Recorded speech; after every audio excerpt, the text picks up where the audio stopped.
Shalom. First off, I'm going to start out by giving all praises, honor, and glory to Yahweh, Bahashem, Yahweh Shai, Bahashem, Rakakodash, Yahweh being the Heavenly Father's true name, Yahweh Shai being the name of his only begotten Son. Double honors unto the elders and the apostles of Great Millstone who rule well and teach well. And peace, blessings, and salutations to all you walk him throughout the four corners of the earth, continuing to push and do the works in truth and in sincerity. All right, this is the brother Masha Mayum, one of the men coming up under the branch out here in the morning camp, here with another lesson through the Spirit. And pretty much just going into how, like it says in Proverbs, right, which is the precept we're going to start off with, just dealing with, the people of this world and them moving in a different vibration, than the men of the Lord are, right? And basically how, like the precept says, verse 27. This is Proverbs chapter 29 and verse 27. And it reads, "An unjust man is an abomination to the just, and he that is upright in the way is abomination to the wicked." All right. So, that's plain and simple. All right. The way these people move is a complete abomination to, us being the men of the Lord. Okay.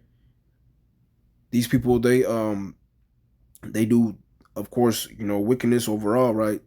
Just to title of that, but these people commit adultery, right? Niggas constantly talking about smoking weed, right?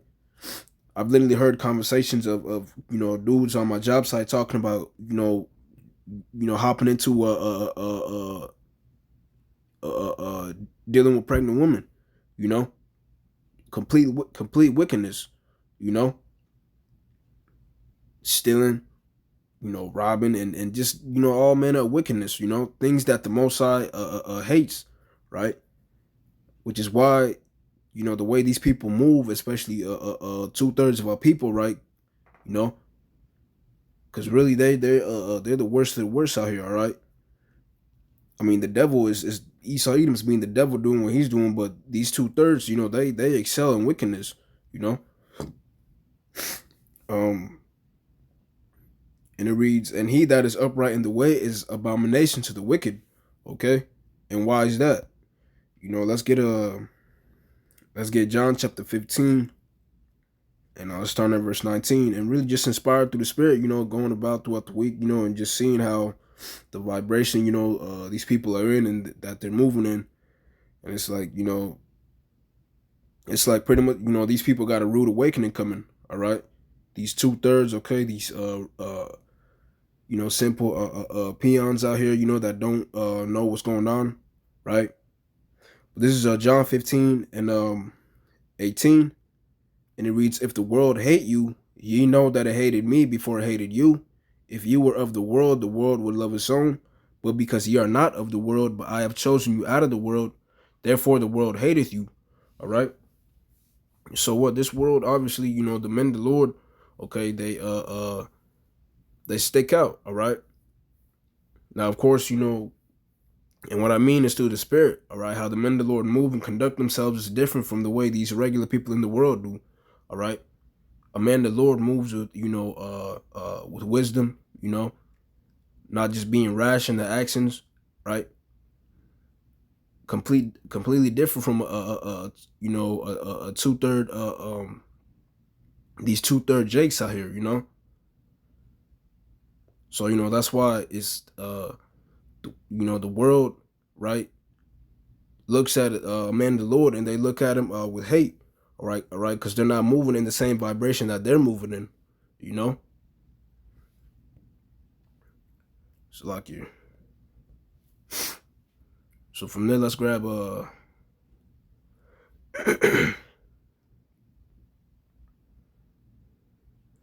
let's grab John 7 and 7, because he also says another thing in this verse too. This is John 7 and 7. "The world cannot hate you, but me it hateth, because I testify of it that the works thereof are evil." Okay, and that's what the men of the Lord, that's what we go out there in the highways and byways and do.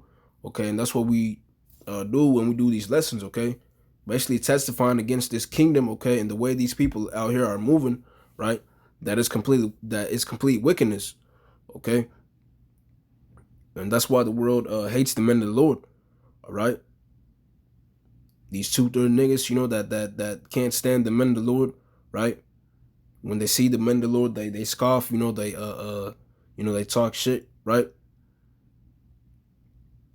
Or even people on your job site that may just, act funny towards you, or it's just, you can tell there's that little friction there, because they just can't stand, they don't like the spirit that you're moving in, right? Or how you might do things, when really you're not even doing anything wrong, right? It's just that spirit that's within us and the spirit that's within them, you know, like that Proverbs 29 said, right? Um, from there, um, let's grab another precept real quick, right? That came up to my mind.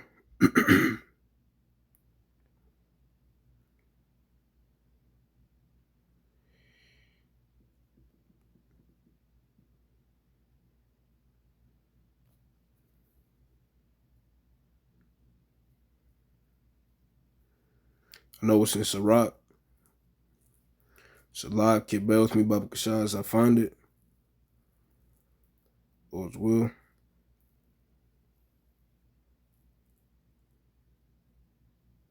Khan.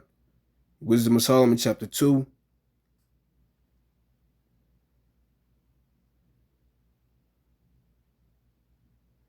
Um,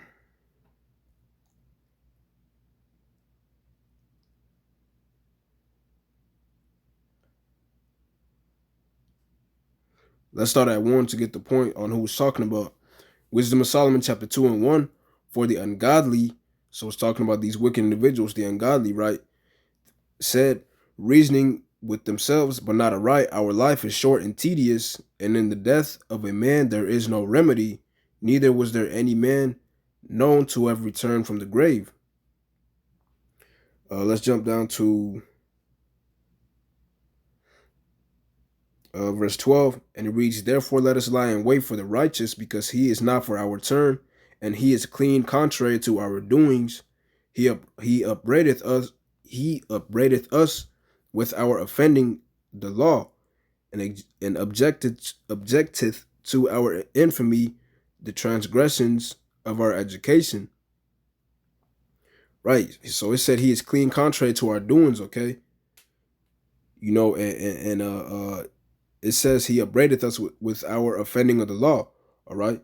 Because the man of the Lord, okay, is not going to do the wicked things that these wicked individuals that are doing, that are going against, the laws, okay? You hear individuals talking about committing adultery or smoking weed or eating pork or many other things, right? Hitting the lick or robbing somebody, those are things that are, completely wicked, and being a man of the Lord, you can't stand hearing those things, right? So this is the mentality of the righteous, Salakia, not the righteous, but this is the mentality of the unrighteous, right? The ungodly against the righteous,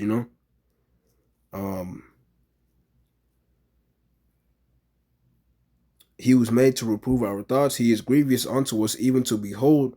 For his life is not like other men's. His ways are of another fashion. Okay, and that's the point right there. And these people, they notice, they can tell, all right, by the way you move, how the way you move is of another fashion.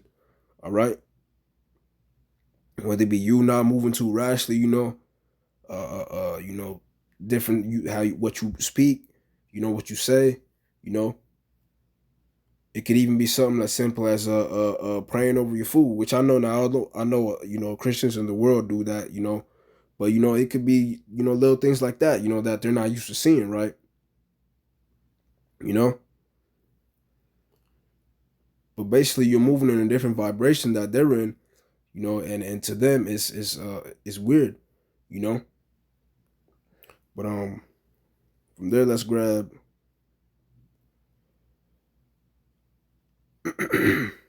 let's grab Wisdom of Solomon 14 and 9.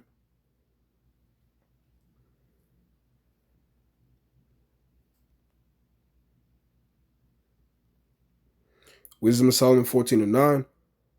For the ungodly and his ungodliness are both alike hateful unto the Most High. All right. So what, we can't stand the wicked, and they're an abomination unto the righteous. Why? Because their ways ultimately, we're coming in the spirit of Yahweh Bashim Shai, and how the Lord feels about them is what? For the ungodly and his ungodliness are both alike hateful unto the Most High. So the Lord hates their ungodliness, okay, and the wicked works that they're doing. All right.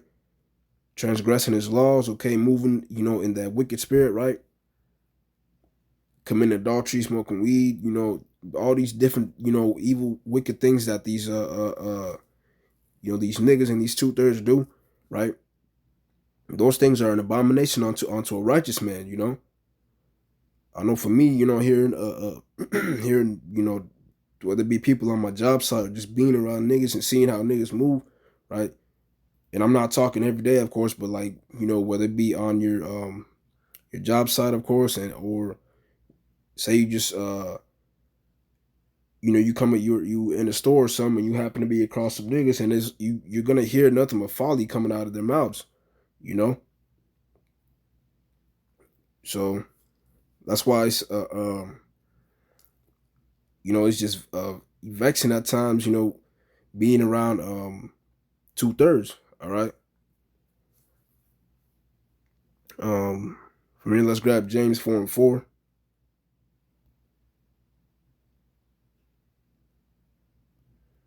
This is James chapter 4 and verse 4.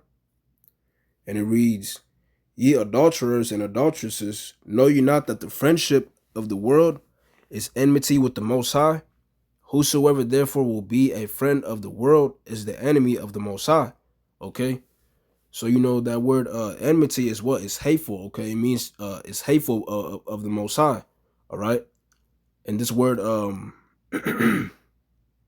this word friendly, when you go into it on the blue letter, right? So like your friendship, right? The word friendship here is in the Strong's, it says fondness. All right.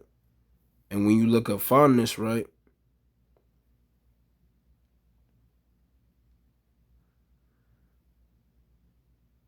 it means what? Affection or liking, affection, love, liking, so what?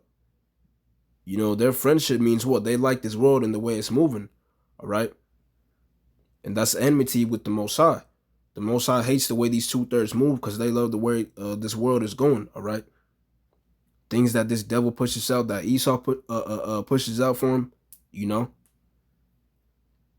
Lord hates that, right? From here, let's go to Psalms chapter 139.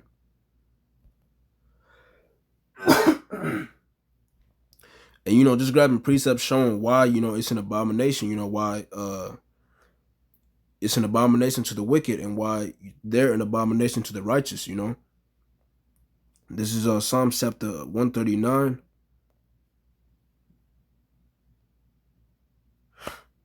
And jumping down to verse 21, and it reads, Do not I hate them, O Lord, that hate thee? And am not I grieved with those that rise up against thee?